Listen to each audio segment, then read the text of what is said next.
Како што ви најавив и во делот на пред рекламите по завршувањето на второто интервју, клучен збор за денешната тема, иако тоа не беше воопшто планирано, верувајте ми, напротив, беше сосема случајно. Клучен збор, клучен поим во текот на денешните гостувања е влијание. Ако во првиот дел на емисијата зборувавме за директни политички и дипломатски влијанија во односите помеѓу Украина и Русија и од една страна и од друга страна САД, НАТО и ЕУ, потоа зборувавме за здравственото влијание и економското влијание во здравието и обратно. Сега веќе зборуваме за социокултурното влијание кое што го имаат пак турските серии кај нас во општеството. И оваа тема можеби немаше да биде толку актуелна доколку во периодот кога беше истражувана, од тогаш па наваму, што е еден подолг период во дел на години, тоа влијание се намалеше. Но со оглед на тоа дека не е намалено, со оглед на тоа дека се уште има огромно влијание, имајќи ги предвид и рейтинзите кои што ги имаат, да речеме, и турските серии кај нас, е предмет кој пак беше дел на истражување за докторскиот труд на професор доктор Никола Настовски, универзитетски професор и актер од Факултетот за драмски уметности, со кој разговараме токму за оваа тема која што му беше предмет и на истражување. Разговаравме пред да го најавам дали ќе си се обраќаме на вие, но со оглед на тоа дека се знаеме многу години, ќе одиме директно на ти. Иако многу ми беше чудно да го најавам професор доктор, морам да признам. Добре дојде во студио 10. Огнен, добра најдов. Со Огнен се знаеме уште од денови на аматерски, кога се занимававме многу одамна. Со театар, така што, не знам, јас продолжив во професионални води, меѓутоа и ти си во дел. Се е театар кога ќе разгледаш. Некој се бави директно професионално со театарот, некој индиректно. Именно тоа. Многу ми е чудно и јас кога треба себе си да се представам како професор, па сега одскоро и доктор, бидејќи не знам, од секогаш приоритет ми било актерство, така што секогаш кога ќе ме прашаат Никола актер, па после тоа следува се. Јас намерно ти ставив во подписот актер и универзитетски професор. Благодарам. Да се навикнеш. Да се навикнем, морам полека. Кажи ми, зошто се одлучи баш за социокултурните влијанија на турските серии кај нас? Па вака јас фасцинантно морам да признам како тема и од секогаш сум велел дека некој мора тоа конечно да го истражи. Дефинитивно, бидејќи кога отидов во Турција, тоа беше во 2014 година, првата година морав да учам јазик, така што воопшто не морав ни да се замарам со докторски студии, нит ништо, туку едноставно да го учам јазикот и некако кога почнав да гледам како тоа општество функционира, каква е нивната култура, колку сме тоа навистина ни е блиски, бидејќи друго е она кое ние го знаеме навидум дека имаме блискост во култура, меѓутоа друго е кога живееш таму и почнуваш да го чувствуваш тоа влијание. И кога стигнав до моите докторски студии, знаев дека сакам да се занимавам со некаков феномен кој го има турската култура врз нашето општество.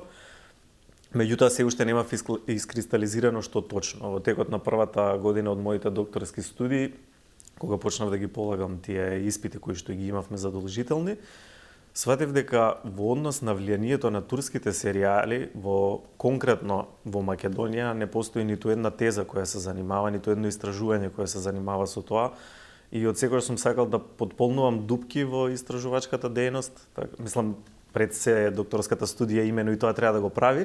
Меѓутоа секогаш тоа е некој друг аспект од веќе нешто кое е истражувано. Меѓутоа во однос на конкретното влијание на турските серијали во Македонија не постои ниту едно истражување. Така стигнав до ова, меѓутоа после тоа мораше да се смалува кругот, па да биде само социокултурното влијание, бидејќи сепак јас доаѓам од таа гранка, така што не можам да се занимавам со некои други аспекти на тоа влијание. Има можности. Има можности, дефинитивно. Многу можности за истражување. Јас чекам некои други теми кои што мораше да ги фатам во однос на кои имаат сепак во некаков контекст поврзаност со социокултурното влијание, меѓутоа сепак тоа не е мој дел. И така ја завршувам тезата дека ова треба да биде само еден почеток во однос на тоа како тоа влијание навистина постои во нашето општество. Какво тоа влијание навистина постои во нашето општество? Убаво си заврши. Убаво си. Да. Па вака се јас морав да земам неколку области. Добре. И самиот наслов кога го земав на докторската теза мораше да се определам на случаи, така што тоа се случаите на Величевствениот, така е преведен кај нас, и Парам парче. Бидејќи не можев да ги земам сите серии, затоа што јас сам го правев истражувањето, немав никаква помош, така што тоа Првата мораше серија да ми е биде. позната, втората не ми е позната. Ама Па, добро. првата беше една која треба да биде севременски позната, тоа дефинитивно и плюс има некаква поврзаност на историско ниво со нашето општество, а другата беше таа која што беше најактуелна со највисок рейтинг во моментот кога јас го почнав истражувањето. Така. Не е некоја која што била многу значања, една од многуте, меѓутоа во моментот таа беше таа која што имаше највисок рейтинг. Добро, тоа е споредбено за анализа е супер. Да. Да, методолошки гледано, Имено од методолошка причина тргнав на тоа, една која што е многу позната и една која што е моментално позната. Областите кои јас ги истражував беа, значи, кујна влијание во однос на тоа колку нивната кујна влијае врз нашата и какво е тоа По влијание. сериите? Да. Предобро. Потоа културата, се разбира, тоа го спомнав. Историски влијанија, тоа после ќе појаснам во однос на што, социјален статус, потоа имаме јазик, па имаме туризам, економија и навики на гледање. Тие беа областите со кои генерално се занимавав, меѓутоа и тие не беа случајни. Она како што почна моето истражување беше со тоа што почнав да читам многу форуми, Добро. затоа што нема како да се стигне до податоци. Првично, кога почнуваш некакво истражување, мора да си направиш некаква база на податоци. Колку е абсурдно, меѓутоа вистинито мојата база на податоци беа форуми на Кајгана, на Фемина, бидејќи таму има неколку теми. Во женски домаќински Во женски домаќински муавети имав, како се вика, доушник, една моја пријателка, со бидејќи нели не можеш да не. бидеш дел. Можеш, ако сакаш. И преку тие форуми јас во суштина почнав да откривам каде најмногу луѓето зашто најмногу дискутираат, каде е најголемото влијание. И така стигнав до овие области кои потоа почнав да ги истражувам преку квалитативно и квантитативно истражување. Квалитативното беше тоа што се нарекуваат длабоки интервјуа, не знам како би го превел, in-depth interviews, бидејќи тезата ми е на англиски, меѓутоа да речеме за продлабочување, суштествени интервјуа. Тоа би интервјуа со 31 испитаник и тоа беа долги интервјуа. Значи тоа беа интервјуа од по 1 час, каде што јас само ги отворав и ги начнував темите во однос на овие теми кои ги истражував и ги оставав говорниците да зборуваат. Значи, навидум ова што го правиме ние денес, меѓутоа јас само го насочував разговорот таму на каде што треба да вадам податоци. Имено тоа. Добро. Имам дури од тоа што не беше дел од докторската, меѓутоа снимив многу материјал од сето тоа и направив некаков си краток документарец, 11 минути трае. Многу интересен, се уште никој го нема видено. Не ми кажа навреме пред емисијата. Не, тоа не го спомнувам никаде, се уште официјално. Инаку ќе беше прикажан. Добро? Бидејќи се уште е, како се вика, во фаза на некаква подготовка, на чистење на тој материјал. Добро. Меѓутоа има многу интересен материјал во самото тоа. И од тука стигнав до прашањата кои требаше да бидат прашања во анкетата која што се спроведе по техниката на тркалање на снежна топка, како би се нарекла. Да. Бидејќи тоа е во суштина кога, не знам, јас ти испреќам мојата анкета тебе, како што и беше во случајот, па ти ја споделуваш, па после тоа луѓето ја споделуваат до други, и така стигнав до една... функционираат социјалните мрежи, ама добро. Прилика социјални мрежи. И така стигнав до една навистина добра бројка од околу 1200 испитаници, што во однос на едно вакво истражување, посебно кога е индивидуално, навистина е солиден број и дава навистина релевантни резултати во однос на тоа какво е тоа влијание. Што ти покажаа резултатите? Па, гледај, ако тргнеме, например, во однос на, не знам, на темиве вака како што ми се, например, во однос на кујната, ми покажа дека многу луѓе самите себе си го негираат фактот колку имаат влијание, бидејќи имав многу контрадикторни прашања во самата анкета. Например, едното прашање беше дали вие на вистина мислите дека имате влијание во однос на готвењето на дневно ниво од тоа што го гледате од турските серии, и тука одговорите беа генерално не. Да речем 80% од луѓето рекле не.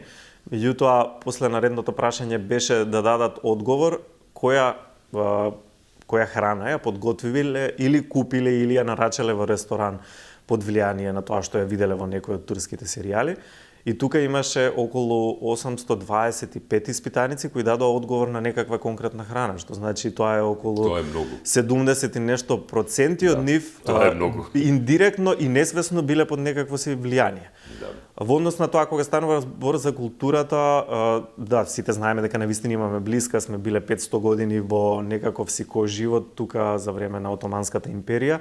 Така што многу работи се останати, многу работи и нам ни се свесни, меѓутоа она што ми беше најфасцинантно е тоа дека ние во Македонија сме имале секогаш периоди на различни ТВ серии кои се давале. Значи, периодот на Југославија тоа биле југословенските кои се сметале за домашно, после тоа ги имавме шпанските кои исто така трае еден долг период. Дел од нашата генерација Дешот- научи шпански благодарение на Именно тие. тоа. Не беа насинхронизирани тогаш. Па потоа кратко имавме индиски, па кратко имавме португалски, Да. па јужноамерички, меѓутоа откако стигнаа во 2009-та, значи првиот турските серијал најдолго кој се што бил задржуваат. емитуван во Македонија, тоа се уште трае. Значи од 2009 до 2021 ние го имаме најголемото влијание и најмногу од етерот во суштина има турски Тоа ТВ се серии. многу години, Тоа вака се кога многу ќе се години во навратам сега. прашање. Првата турска серија е во 2009-та. 2009-та, Многу 1001 одамна. ноќ. Да. И тоа имаше многу бум влесна Да. во Македонија, нели имавме потпишување на актерите кои го надсинхронизираат серијалот. Тоа се уште ми е некаков тоа беше абсурд. многу. Тоа е веќе предмет посебен за истражување. Тоа е посебен предмет за истражување, Да. таму не навлегува. Да. Потоа, на пример, ја имам и историјата. Историјата морав да ја чепнам малку, иако тоа Ама не не е многу. мое поле. Не, морав да ја фатам од аспектот на Отоманското Да. царство Да. и на тоа Заради кој период ние сме величествениот, биле, заради претпоставувам, да. величествениот. И едно од прашањата во анкетата беше колку вие сметате дека величествениот е работен по историски точни податоци. И сега мислам дека точно Сигурно е ги над знам 90%. податоците. Не беше 90, меѓутоа 62,7% Добро, сметаат дека веќе тоа е голем процент. дека тоа е навистина по историски факти работено, иако станува збор за историска фикција, значи тоа се историски вистински случувања, меѓутоа се ставени во еден фиктивен наратив и тоа луѓето не го перцепираат. Го перцепираат како дека тоа се навистина факти, дека ако ти го видиш тоа во серијалот, дека тоа така било. После ние медиумите сме манипулирале. Сега гледам дека постојат многу големи кампањи во однос на медиумско образование и тоа навистина кај нас е нешто кое се уште недостасува, морам да признавам. Во однос на се она како се одвиваше моето истражување, тоа е нешто кое навистина фали. Што најмногу те фрапираше во истражувањето? Јазикот. Дефинитивно и посветив еден голем дел во однос на јазикот, бидејќи сватив дека постојат, на Извини што пример, те прекинувам. Многу ми е интересно дека јазикот го истакнуваш, имајќи предвид дека особено да речеме и од нашето наречие, од нашиот дијалект од каде што доаѓаме, но и генерално македонскиот јазик во својот официјален речник има еден тон турцизми кои што се одомакинети и прифатени како такви, Според- дури што не знаеме ни дека се турски зборови поранешно. точно, според Блаже Конески и според неговиот речник тоа се околу 3000 турцизми кои ги имаме во Македонија, меѓутоа голем дел од нив со текот на годините прекинале да се користат. Иако тие стојат како некои турцизми кои се користеле, јас се сеќавам на пример дека баба ми користеше многу зборови за кои ни јас не бев свесен. На пример таа викаше мандолина, од секогаш за мандарина. И се додека не стигнав во Турција, јас не сватив дека таму навистина се викаат мандалини. Предобро не знаев тоа. И од тука некаде и самиот почнав да развивам некаков интерес во однос на тоа кои зборови ние ни самите не знаеме дека се турски, кои фрази не знаеме дека се турски, меѓутоа имаше и еден фрапантен податок во однос на самата надсинхронизација на сериите, бидејќи луѓето кои ги преведуваат најчесто трудејќи се да го доближат турскиот јазик и начинот на кој турците говорат во самата надсинхронизација почнале да користат некои фрази кои ние не ги користиме. Например, турците има многу често кога и да влезат во просторија секогаш се поздравуваат. И тој нивни поздрав на турски ние го немаме. Например, ние секогаш викаме добар ден или Добро, да. нешто од тој тип, меѓутоа ние никогаш не викаме убав ден, да имате убав ден. Тоа е нешто кое е многу поретко, тоест било поретко се додека турските серии не се надсинхронизираа во Македонија и луѓето почнаа да ја користат фразата убав ден. Нешто кое не е Да, и кое тука- е логично на Тука граматичко веројатно ниво. може би има и дополнително врзано влијание и пробивот на американската исто Дефинитивно. И тоа е ТВ начинот на серии Have a кој Nice луѓето Day, го преведуваат. Па некако, да, интересно.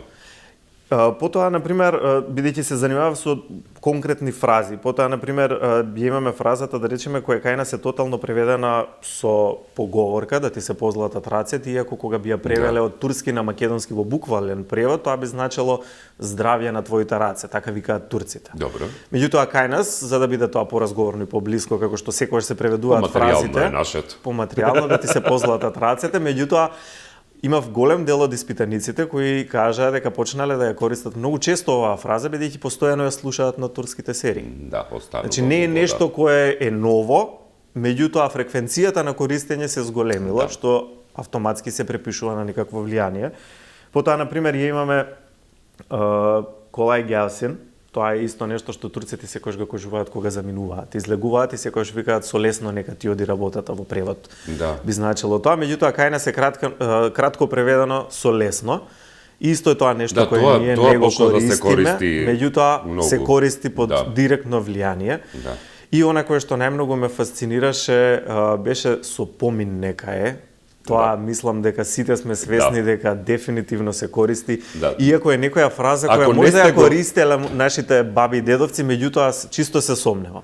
Ако ја користеле тогаш тоа било толку одамна, бидејќи јас до пред турските серии не сум слушал со помин нека е. А тоа турците многу често го викаат. Значи и тоа го користат исто за многу работи. Значи дури се што е негативно тие би ти кажале со помин нека е. Не мора да е тоа болест. И затоа и толку често ја имаат разговорно. И она која јас го имав како можност беше тоа што скоро 3 години живеев таму заради моите студии, да видам која е фреквенцијата на користењето на тие работи таму и дека тие навистина се користат во дневен говор, меѓутоа ние немаме таква навика. Нашата култура не налага дека ние имаме такви конкретно фрази кои би ги користеле во такви ситуации, меѓутоа под директно влијание ние сме почнале да ги користиме. Така што во однос на јазикот, навистина е фасцинантно како тие некои работи само од слушање на турските серии ние сме почнале да ги користиме на дневно ниво. И тоа е навистина голем процент. Со тоа што веќе тука веројатно има многу големо и индиректно влијание веројатно самата турска серија, повеќе влијанието веројатно би го имало својот извор во преводот и толкувањето и во синхронизацијата на самата серија. Тоа е цел ланец на настани кои се случуваат. Значи тргнува од турската серија, па преминува на преводот, па надсинхронизацијата, па колку често се користи во надсинхронизацијата и така стигнува. Меѓутоа, иако е индиректен ланец, сепак е тргнат од самите турски серии. Што ти беше од овие аспекти сите кои што ги спомена на истражување, што ти беше најголем проблем за истражување, најтежок? Тргајќи го настрана фактот за историјата која што е исклучително обемна, иако се зафатиш со неја, ќе ти треба многу повеќе време ќе ти требаше, но кој ти беше најтежок аспект? Во однос на тоа, на социјалниот статус, бидејќи во однос на менторот и на тоа како ме водеше во самиот процес на создавање на тезата, нему беше битен дел да се зборува и за социјалниот статус, бидејќи Парам парче беше серија која зборуваше за социјални разлики. Меѓутоа, луѓето не се многу отворени кај нас да зборуваат за нивниот социјален статус, што значи, бидејќи морав заради статистички причини да имам прашања од типот на со кого живеете, дали е тоа фамилија, сам. А попис правеше? Пред пописот правеше попис. Морав да направам некаква си анализа на сите податоци и тоа беше една од најтешките теми за истражување, бидејќи луѓето едноставно не сакаат да споделуваат информации од тој тип. А вториот проблем на кој најдов беше тоа што нашиот последен попис имено е пред 20 години. А јас мислам, кога работиш докторска теза, мораш да се повикуваш на некои официјални информации. И официјалните информации на кои јас се повикував... Да почекаше, ке си имаше во април сега нови. Имено тоа. Морам да се повикувам на таа бројка од 2 милиони и нешто за целосното население во Македонија и да ги правам овие проценти, да ги вадам од таа бројка, иако јас навистина мислам дека таа бројка е многу пониска, ќе видиме сега за скоро. И доколку таа бројка навистина е пониска, тогаш сите овие проценти автоматски одат сосема во други пропорции. Во делот, да речеме, бидејќи го спомена и туризмот, тука имаше истражување кое што ти беше интересно вака? Во однос на споделување? туризмот исто можам да речам дека сепак се работи за некои податоци кои се малку со одминат датум, бидејќи тие се последните кои ги има Заводот за статистика. Меѓутоа, и според тие податоци, тргнувајќи, бидејќи тие се податоци кои го разгледуваат периодот од 2005 до 2015, меѓутоа, сепак го фаќа периодот од 2009 до 2015, кога веќе ги имаме турските серии, може да се види дека од 2009 до 2015 бројот е навистина скоро тродупло зголемен во однос на луѓе кои ја посетиле Турција, но исто така е чудно дека се зголемува и бројот на луѓето кои од Турција доаѓаат како туристи во Македонија. Дури го најдов тоа како податок дека во 2011 година турската влада плаќа 4 инфлуенсери да дојдат во Македонија, да се шетаат по цела Македонија и да прават некакви си емисии како би ја промовирале Македонија како туристичка кога атракција. се уште не постоја инфлуенсери. Кога се уште не постоја, тоа е некаков си период кога почнуваат да се развиваат, меѓутоа го имаме моментот на тоа дека таа некоја си поврзаност која почнува да се создава, некоја нова поврзаност поттикната од турските серии, почнува да се развива на повеќе нивоа. Значи, на туристичко ниво го имаме моментот на размена на туристи. На економско ниво, кога би ги гледале, ќе прашува секако. Кога би ги гледале податоците во однос на тоа колку фирми почнале да инвестираат во Македонија, турски фирми, тоа е бројот е енормно зголемен од 2010 до 2020. Значи, ние имаме фирми кои инвестираат во градежништво, фирми кои инвестираат во отворање продавници, мислам свесни сме дека влегува Котон, Вајкики, де факто, тоа се се турски брендови. За рекламата. Морам да ги спомнам. Не се шегувам. Не, бидејќи тие се брендовите кои од друга страна се брендовите кои ги има по турските серии. И така стигнав до моментот на тоа колку да речеме економијата кај нас почнува да има исто некакво влијание во однос на тие работи, бидејќи имаше прашања во самата анкета дали некогаш сте купиле нешто под влијание на турските серии. Што имаше како одговори, ме интересира? Па генерално беа шалови, капи, накид, некаква храна, книги, бидејќи има некакви книги во Турција кои се излезени во однос на посебно на величевствениот. Добро. Потоа купувале разни не знам парчиња мебел кои што ги виделе во турските серии. Генерално се однесува на не се тоа некои капитални работи кои луѓето ги купувале, меѓутоа сепак тоа е некакво ситно но влијание кое го имаме на дневна основа. Економијата ми ја спомена во однос на тоа. Она што истовремено е интересно тоа што ние медиумски си го гледаме и си го анализираме натрешно ние поради аналитички потреби на медиумите, е тоа дека турските серии се уште го држат рекордот во делот на виките кои што се создадени за гледање и без разлика каде и да се емитуваат, самата серија како таква е со рекордни бројки на гледаност. Малку само пандемијата овие статистики ги поремети кога беа пресовите на министрите за здравство во почетокот на пандемијата. Тогаш го достигнавме пикот на рекордни гледаности, но тоа е инцидент кој што не може да се смета методолошки во случајот за истражување. Дали во тој дел исто имаше некои аспекти, навиките кои што ги имаат луѓето за гледање и така натаму? Спомнав дека често правев контрадикторни прашања, чисто за да видам колку луѓето свесно го прават тоа или несвесно, бидејќи дел од теориите кои ги користе во однос на тоа и когнитивната теорија која што се занимава со тоа колку луѓето на свесно ниво го прават нештото. И имав едно прашање каде прашувам дали вие би откажале нешто за да останете дома и да гледате турски серии. Најголем дел од луѓето се разбира рекоа не.